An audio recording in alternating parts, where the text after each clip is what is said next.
Bonsoir Céline Malaisé. Bonsoir. Vous êtes présidente du groupe Gauche communiste, écologiste et citoyenne au Conseil régional. Quel regard vous portez sur ces passes d'armes par médias interposés? Ce sont des enfantillages qui durent depuis trop longtemps. Valérie Pécresse est la principale responsable de la situation, quasiment d'effondrement des transports en commun aujourd'hui en Île-de-France, et pour des raisons qui sont des raisons de politique personnelle. En fait, il y a une espèce d'histoire qui est racontée, de mise en scène, avec je veux discuter avec toi, je ne veux plus discuter avec toi, je tweete. Et tout ça est parti, si on rembobine un peu le fil, de septembre 2020, après la crise Covid et après le premier confinement, où il y avait un trou dans les transports en commun, un trou financier de 2 milliards. Valérie Pécresse et Jean Castex se mettent d'accord. Et Valérie Pécresse déclare « Nous avons signé un accord historique. Les usagers n'auront rien à payer. » Voilà, de la crise Covid. C'était suite à un premier bras de fer aussi, où elle avait menacé de ne pas payer la RATP et la SNCF si on ne lui donnait pas d'argent. Bras de fer quand même assez tranquille, voilà. Et puis cet accord historique, alors que ce sont des avances remboursables, et les premières avances remboursables doivent se faire en 2023. Donc en fait, c'est pas une découverte. Sauf que Valérie Pécresse a fait autre chose pendant ce temps-là. Voilà, autre chose. Et aujourd'hui, finalement, c'est une espèce de passe d'armes où les principaux perdants, ce sont les usagers. Parce que les usagers vont devoir payer plein pot, parce que Valérie Pécresse est irresponsable dans cette histoire, et le gouvernement également, et pour des raisons qui ne sont aucunement les raisons d'intérêt public. Voilà. Alors, on y reviendra dans un instant sur ces fameux emprunts de 2 milliards qu'il faut effectivement commencer à rembourser. C'est 130 millions dès l'année prochaine. Je me tourne vers vous, Arnaud Bertrand, bonsoir. Vous êtes le président de l'association Plus de Train, une association d'usagers. Alors, Valérie Pécresse vous a écrit cette semaine, Morgane nous en a parlé tout à l'heure, pour vous demander de faire pression en tant qu'association d'usagers sur le gouvernement. Est-ce que vous vous sentez instrumentalisé? Oh, bah écoutez, c'est très bien que Valérie Pécresse nous contacte, parce qu'effectivement, il y a un certain nombre de sujets qui ne vont pas dans les transports publics.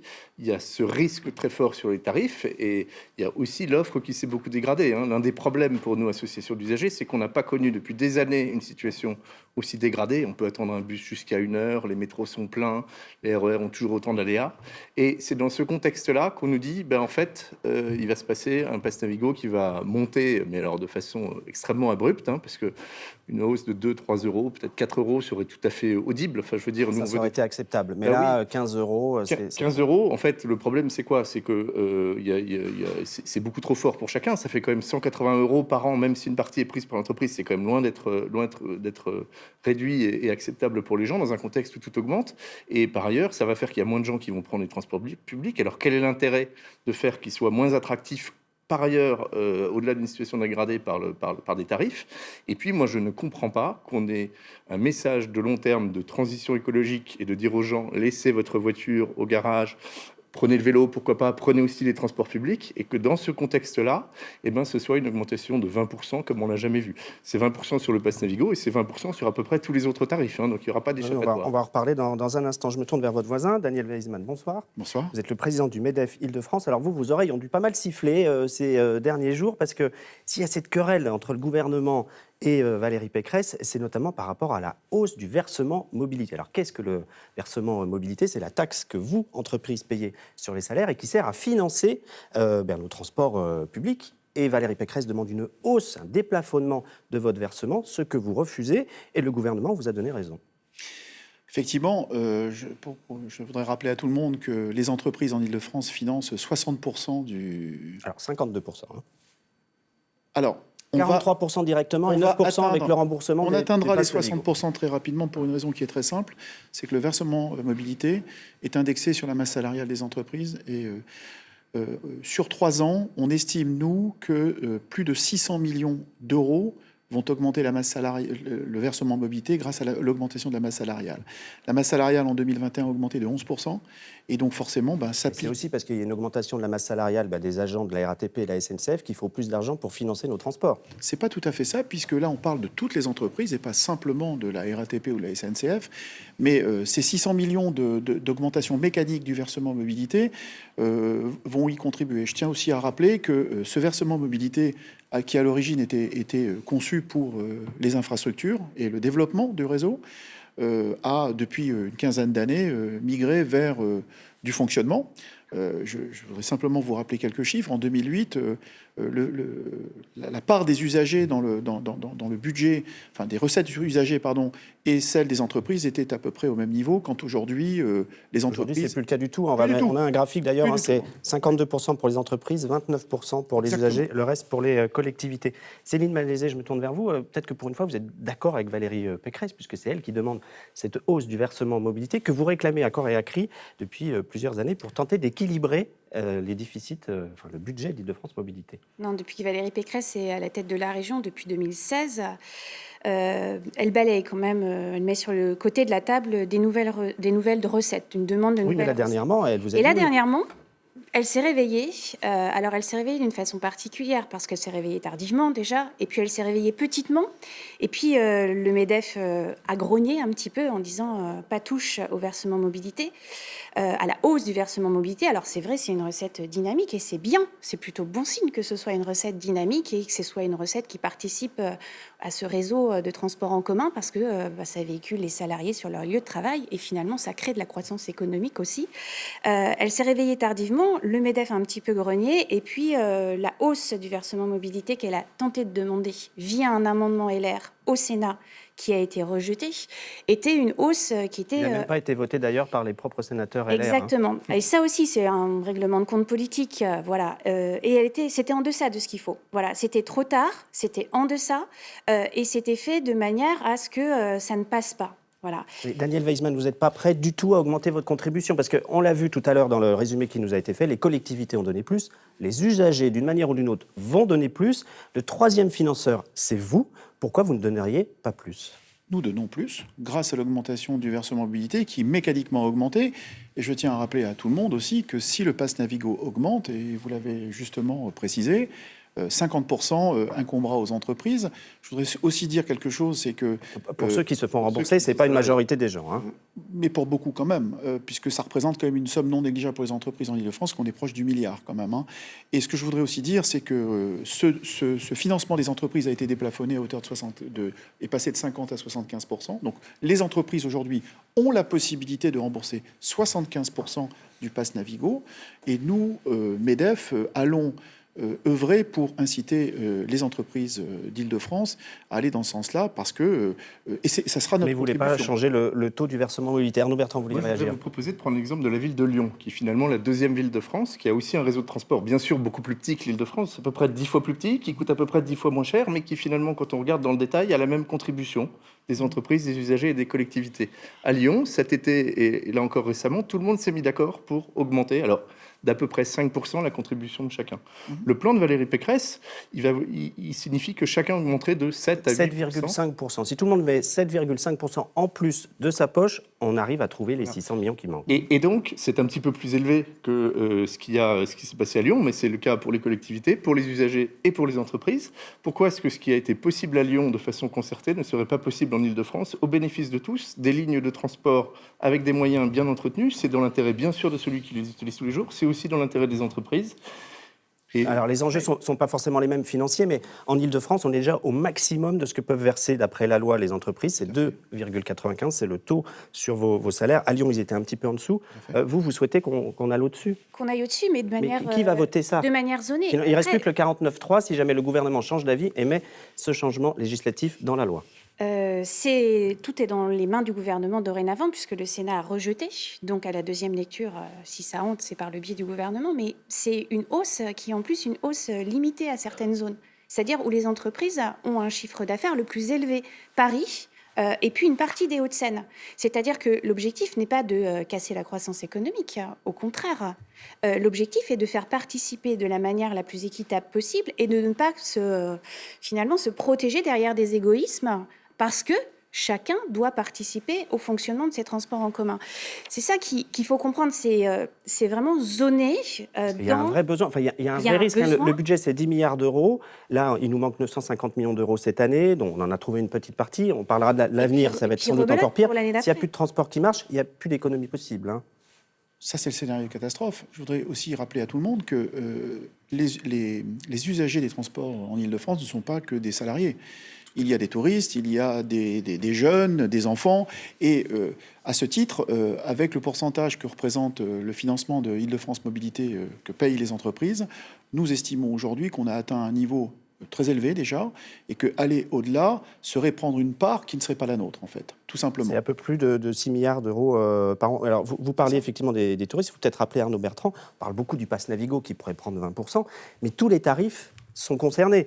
Et si on regarde le pass Navigo, donc c'est 20% pour le pass Navigo annuel et donc mensuel. Mais si on regarde le semaine, c'est plus 36%. Oui. C'est une hausse absolument invraisemblable. Et tout le monde est concerné. Vous parliez tout à l'heure de vos tickets de métro. À l'unité, c'est 21 euros de plus. Tout le monde va être touché. Tout le monde va être touché et c'est ça qui nous inquiète. C'est-à-dire qu'effectivement, on vous entend sur le fait qu'il y a des occasionnels, des touristes ou des gens qui viennent prendre parfois le métro juste assez peu de temps et qu'effectivement, pour un touriste, si vous allez à Londres ou dans une autre ville, ça sera nettement plus cher. Et donc, bon, en revanche, pour l'abonné francilien, notamment celui qui prend souvent des forfaits semaines, et ça arrive que des gens aient besoin pendant une certaine période ou parce qu'il y a des vacances après, bon, là, la facture, ça va être, comme vous l'avez dit, 10 euros de plus, ça va passer de 20 à 30 euros. Et donc ça, c'est des hausses qui sont de notre. Il y a un vrai risque que chères. Les usagers se détournent du coup des transports en commun. Tout à fait. Il y a un vrai risque que certains se disent j'ai une qualité qui est dégradée comme jamais et je paye plus cher. Quel est le sens derrière d'aller me farcir avec de un temps risque d'attente aussi d'augmenter dans le froid. peut-être la fraude, puisque Exactement. quand on n'a plus les moyens de payer son ticket. Exactement. Alors nous, associations, nous ne nous appellerons jamais à la fraude, mais c'est vrai que pour un certain nombre de personnes, évidemment, ça sera une solution de facilité. et c'est un des risques, puisque finalement, avec des tarifs qui augmentent trop, ils vont vendre moins d'abonnements et il y aura moins d'argent dans les caisses que ce qui était attendu.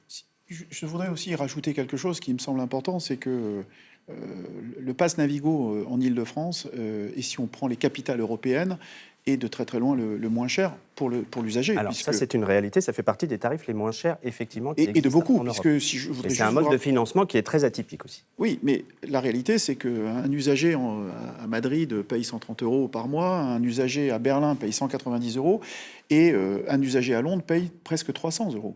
Donc c'est vrai qu'avec un pass Navigo à 75 euros aujourd'hui, on est à un niveau de prix qui est quand même extrêmement bas, et ce que vous évoquiez comme une problématique pour Île-de-France Mobilité me semble évident parce qu'il faut équilibrer les budgets, mais on part d'une équation de recettes qui est quand même extrêmement tendue. Et qui ne va pas s'améliorer à l'avenir aussi, puisqu'on voit bien que les recettes vont peut-être augmenter. Vous parliez tout à l'heure d'une augmentation naturelle du versement mobilité, oui. Mais les dépenses ne vont pas cesser d'augmenter. Il y a les JO qui arrivent, c'est une enveloppe de 150 millions d'euros. Il y a le Grand Paris Express, là c'est jusqu'à 1 milliard d'euros par an qu'il va falloir trouver juste pour le fonctionnement. Pourquoi on n'arrive pas à se mettre autour d'une table sereinement et discuter du problème structurel du financement de nos transports publics? Céline Malézé. Il y a une autre dépense cachée aussi. C'est la privatisation qui est en cours. C'est le processus de privatisation qui commence à se mettre en place. Et la privatisation, par exemple, des bus... la mise en concurrence des secteurs Alors, on peut bus, l'appeler on est en train de le voir. Ouverture à la concurrence. Ça va venir ensuite dans le métro, ensuite dans le RER. Les bus, pour privatiser le réseau de bus de la RATP, ça a un coût qui est de 4,9 milliards d'euros. Et ces 4,9 milliards d'euros, Île-de-France Mobilité ne les a pas. C'est pour se réapproprier le patrimoine de la RATP qui ensuite est revendu ou reloué à d'autres opérateurs. À d'autres opérateurs pour un temps limité, avec une maintenance aussi qui peut être limitée. Mais 4,9 milliards d'euros, Île-de-France Alors la mise en Mobilité, concurrence, c'est la loi. Alors c'est pas forcément la loi. Ce qui est la loi, c'est il faut mettre fin au monopole public de la RATP et de la SNCF en Île-de-France. Sauf qu'Île-de-France Mobilité a une autre possibilité qui est de créer une régie régionale qui resterait publique. Parce qu'en fait, je crois qu'on prend le débat dans le mauvais sens. Le droit à la mobilité en France est garanti par des services publics. En Île-de-France, le service public a fait le choix d'avoir finalement un tarif accessible à tous pour que le droit au transport soit valable pour tous. Mais ça, c'est plutôt une bonne chose, mais vous n'avez pas répondu à ma question qui était demain, au-delà des frais que vous venez d'annoncer, il y en a encore d'autres. Il y en a d'autres. Et sur l'impossibilité de se mettre tous ensemble pour le bien commun autour d'une table et de trouver des solutions pérennes. Il faut trouver d'autres recettes. Voilà, il faut trouver d'autres recettes. Il y a plein d'exemples. Par exemple, on peut évidemment, taxer l'aviation d'affaires. C'est une recette qui pourrait générer à peu près 50 millions d'euros par an.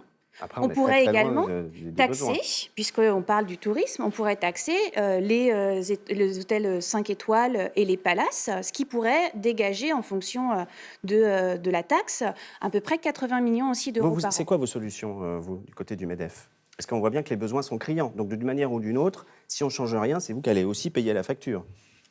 On la paye déjà, c'est ce que Oui, je mais disais. ça ne va pas aller en s'arrangeant. Mais ça ne va pas aller en s'arrangeant, et ça nous inquiète, pour être très clair, parce qu'effectivement, comme vous le précisiez, nous avons besoin en Île-de-France de financer de payer pour le transport de nos salariés. Et effectivement, et comme vous le disiez très justement, ce qui est le plus inquiétant aujourd'hui, au-delà du financement, c'est la qualité du transport. Mais malheureusement, on sait que tout ça se réglera par des investissements. Donc c'est un cercle vicieux. Arnaud dont il Bertrand, faut vous êtes sortir. inquiet pour l'avenir? On voit qu'il y a des investissements qui se font. Le Grand Paris Express arrive, c'est 120 km de métro tout nouveau qu'il va falloir payer aussi. On est inquiet pour l'avenir. Pourquoi? Parce que là, déjà, on a un problème qui est l'après-Covid et qui est la crise de l'énergie. Et on voit les difficultés qu'on a à trouver une démarche consensuelle, d'où le fait de voir que dans d'autres villes, on y arrive. Et effectivement, il y a beaucoup de nouvelles dépenses qui vont arriver, qui sont une amélioration aussi pour nous pour se déplacer, qui sont dans une logique dans laquelle, en banlieue, on va pouvoir plus laisser sa voiture, puisqu'on pourra faire des trajets banlieue à banlieue qui seront meilleurs. Et effectivement, ça coûte cher. Et il n'y aura pas une hausse d'usagers suffisante pour combler ces nouvelles Même dépenses. sans la crise du Covid, il fallait de toute De manière toutes les repenser façons, notre manière de financer il y a nos de l'ordre transports. 1 milliard à 1,5 milliard de dépenses supplémentaires dans les prochaines années. C'est du mieux, parce que c'est des métros qu'on va avoir plus vite, c'est des RER qui iront jusqu'à Mantes-la-Jolie. Enfin, c'est des progrès, des travaux. Et donc, vous etc. seriez d'accord pour payer plus cher votre passe Navigo Il y a- à terme? Il nous un- reste 30 secondes. Pour un voyageur, pour nous, association, une augmentation régulière de l'ordre de l'inflation, ça veut dire 2 à 3 euros par an. C'est pas choquant. On préfère des transports de qualité, des transports dans lesquels on n'attend pas des heures dans le froid parce qu'il y a un signal qui est cassé. Et ça a un prix, on le reconnaît, mais il faut que ce soit modéré et en ligne avec l'inflation. Merci beaucoup à vous trois d'être venus pour ce débat instructif, on l'espère. Voilà, on saura mercredi quel sera le tarif de notre passe Navigo. Passez une très belle soirée.